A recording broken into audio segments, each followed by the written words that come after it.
नाथा हरे संस्कृती व्यथा अगाध तव करणी मार्ग धाविषि अनाथा धाविषि अनाथा आरती साई बाबा कलियुगी अवतार सगुण परब्रह्म साचार अवतीर्ण झाला शिव स्वामी दत्त दिगंबर दत्त दिगंबर आरती साई बाबा आठा दिवसा गुरुवारी भक्त करे देवारे प्रभु पद पावया भव भय निवारे भय निवारे आरती साई बाबा माझा निज द्रव्य ठेवा तव चरण रज सेवा मागणे हेची आता तुम्हा देवाधिदेवा देवाधिदेवा आरती साई बाबा इच्छिता दिन चातक निर्मल तोया निज सुख पाजावे माधवाया सांभाळ आपुली भाक आपुली भाक आरती साई बाबा सौख्य दातार जीवा चरणार जातडी यावा दासा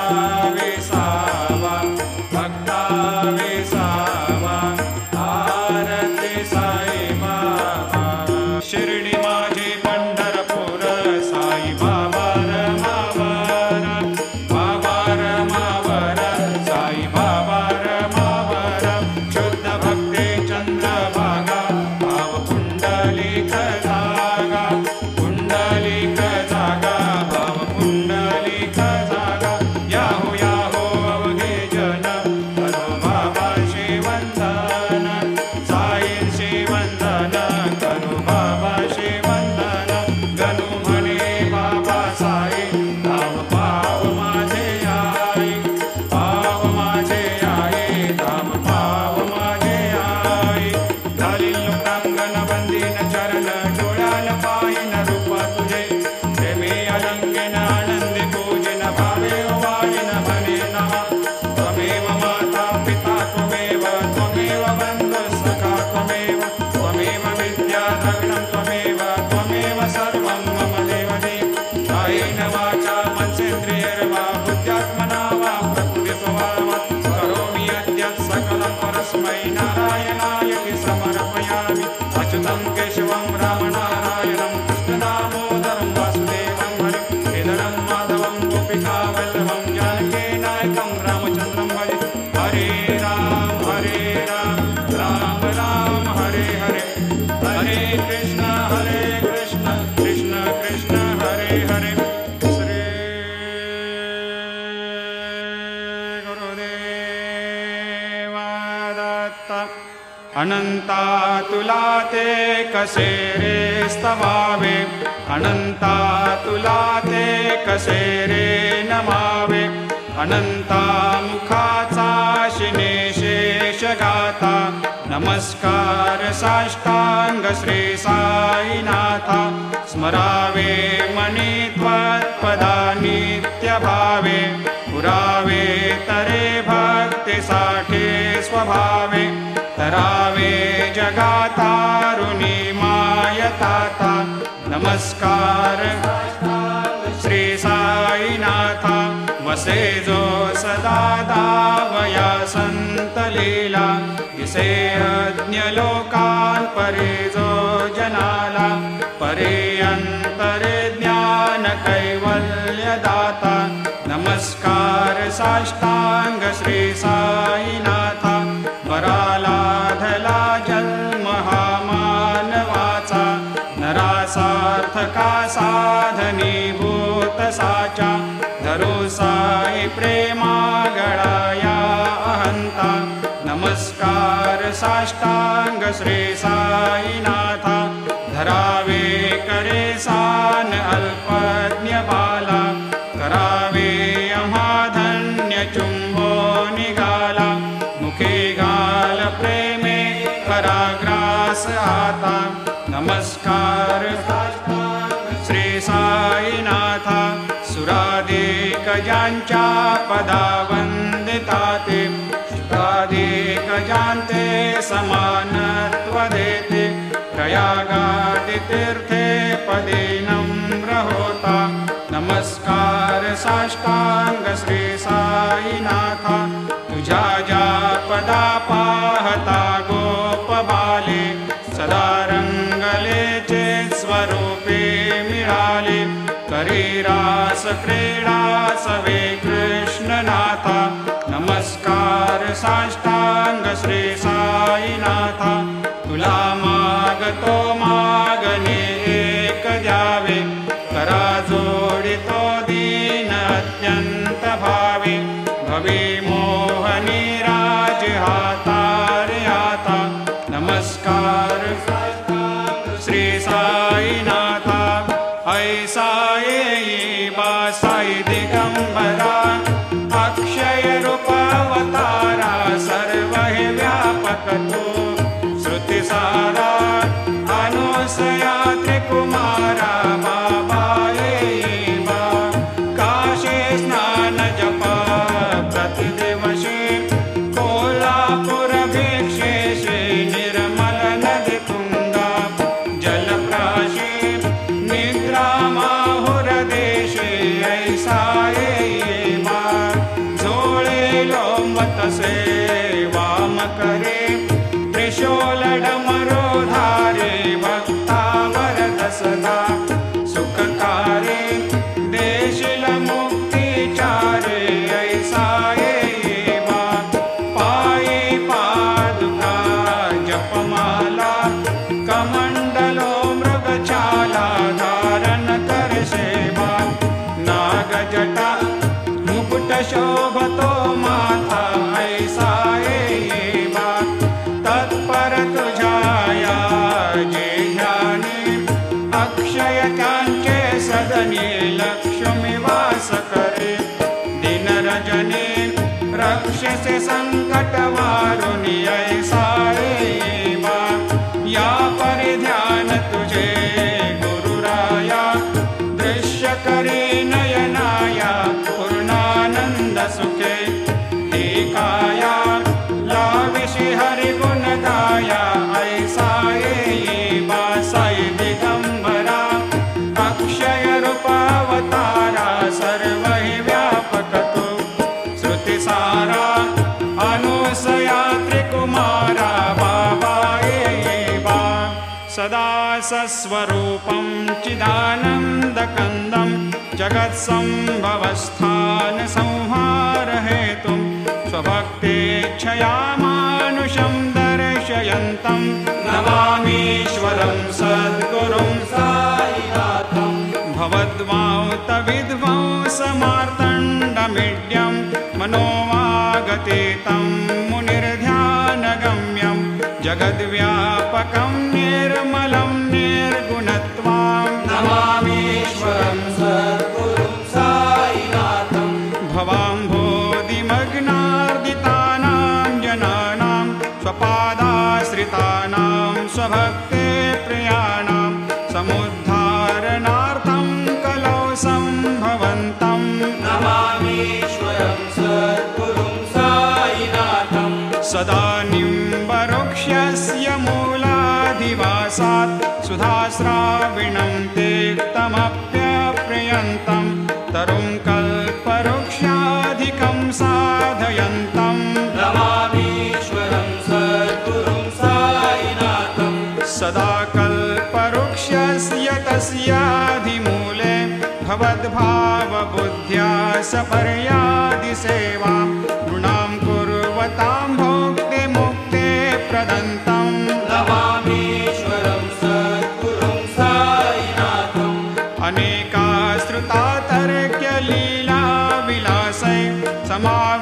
समावेशकृतेशान् भास्वत्प्रभावं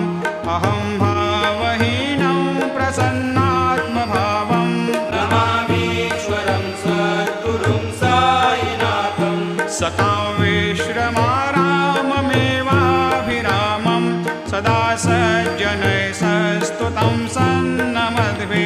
जनामोददं भक्तभद्रप्रदन्तं नमामीश्वरं सद्गुरुं साईनाथम् अजन्माद्यमेकं परब्रह्म साक्षात् स्वयं सम्भवं राममेवावतीर्णं भवद्दर्शनात् सम्पुनीतप्रभोऽहम् नमामीश्वरं सद्गुरुं साईनाथम् श्रीसाईश कृपानिधेऽखिलनृणां सर्वार्थसिद्धिप्रदा युष्मत्पादरजप्रभावमतुलं धातापि वक्ता क्षमः सद्भक्त्या शरणं कृताञ्जलिपुट सम्प्रापितोऽस्मि प्रभो श्रीमत्साई परेशपादकमलान् न्यान्यच्छरण्यं मम सायिरोपधर रागोत्तमं भक्तकामविबुधद्रुमं प्रभुं माययोपहतचित्तशुद्धये चिन्तयाम्यहमर्निशं मुदा शरत्सुधांशुप्रतिमं प्रकाशं कृपातपत्रं तव साईनाथ त्वदीयपादाब्जसमाश्रितानां स्वच्छायया तापमपाकरोतु उपासनादैवत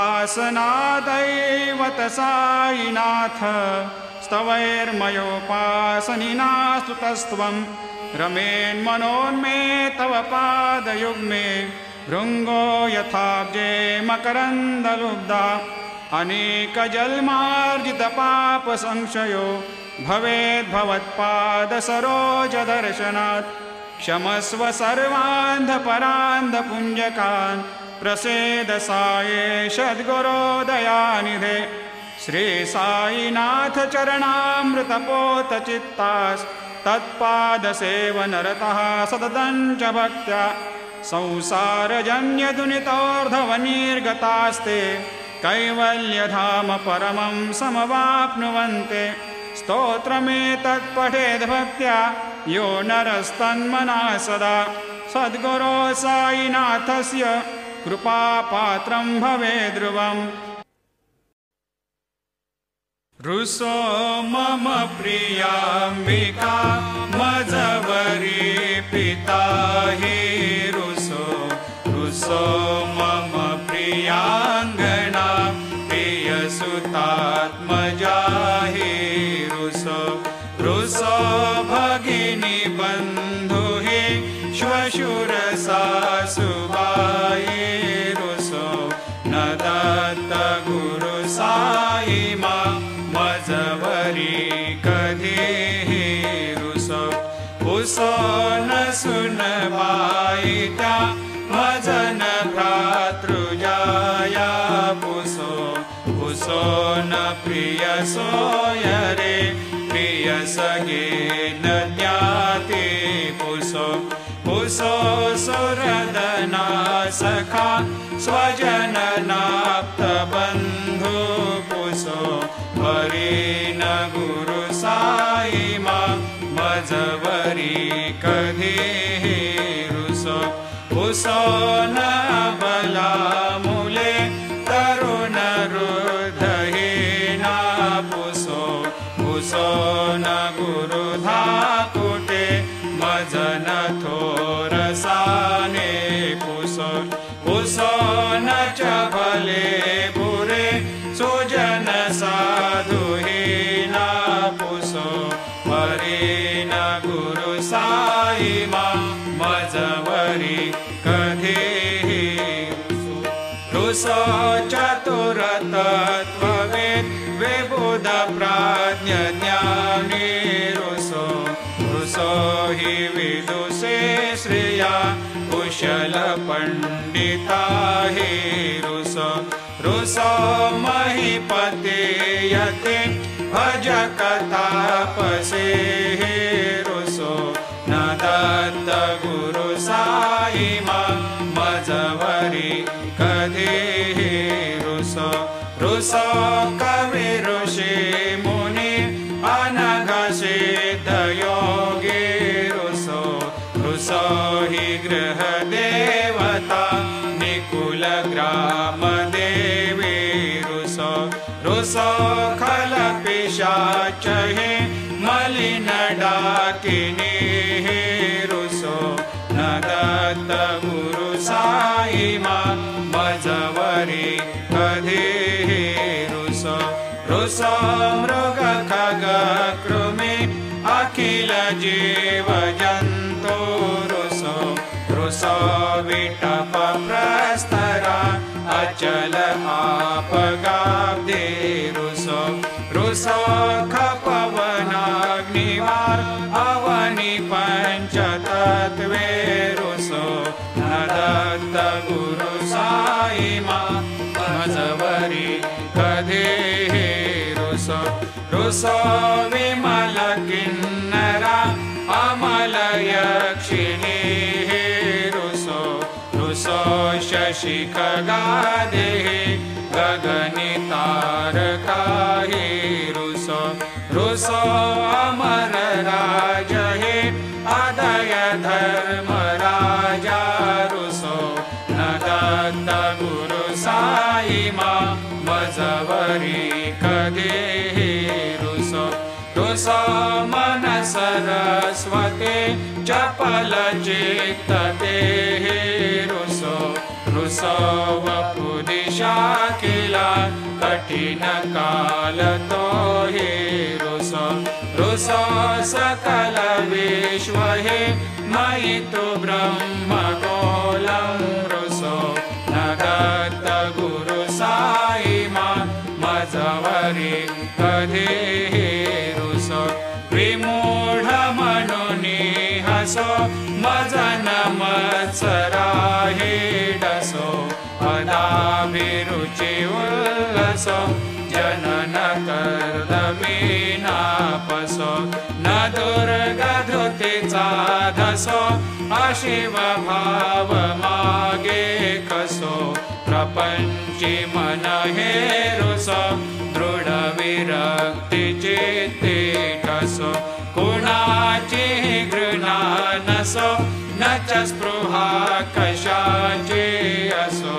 सदैव हृदये वसो मनसि ध्यानि साई वसो पदे प्रणय ओरसो निखिल दृश्य बाबा दिसो न दत्त गुरु साई उपरि जनेला रुसो हरि ओम यज्ञेन यज्ञमयजन्त देवा स्थानि धर्माणि प्रथमान्यासन्न तेहनाकं महिमान सजन्त यत्र पूर्वे साद्या सन्ति देवाः ॐ राजाधिराजाय प्रसह्य साहिने नमो वयं वै श्रवणाय कुर्महे समे कामान् कामकामाय मह्यं कामेश्वरो वै श्रवणो दधातु कुबेराय वै श्रवणाय महाराजाय नमः ॐ स्वस्ते साम्राज्यं भोज्यं स्वराज्यं वैराज्यं पारमेष्ठ्यं राज्यं महाराज्यमाधिपत्यमयं समन्तपर्या ईशात् सार्वभौमत् सार्वायुषान्त्राधात् परार्धात् पृथिव्यै समुद्रपर्यन्ताया एकराळिति तदप्येष श्लोकोऽभिगीत मरुतः परिवेष्टारो मरुतस्यावसङ्ग्रहे आवीक्षितस्य कामप्रेर्विश्वे देवा सभासदैते श्रीनारायण वासुदेवाय सच्चिदानन्द सद्गुरु साईनाथ महाराज की जय। करचरणकृतं वा कायजं कर्मजं वा श्रवणनयनजं वा मानसं वा अपराधं विहितमविहितं वा सर्वमेतत् क्षमस्व। जय जय करुणाब्धे श्री प्रभो साईनाथ श्री सच्चिदानंद सद्गुरु साईनाथ महाराज की जय। राजा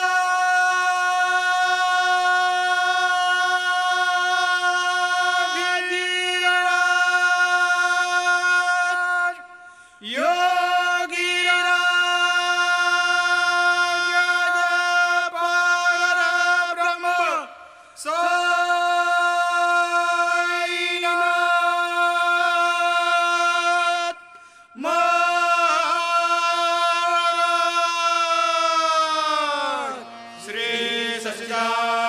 सद्गुरु साईनाथ महाराज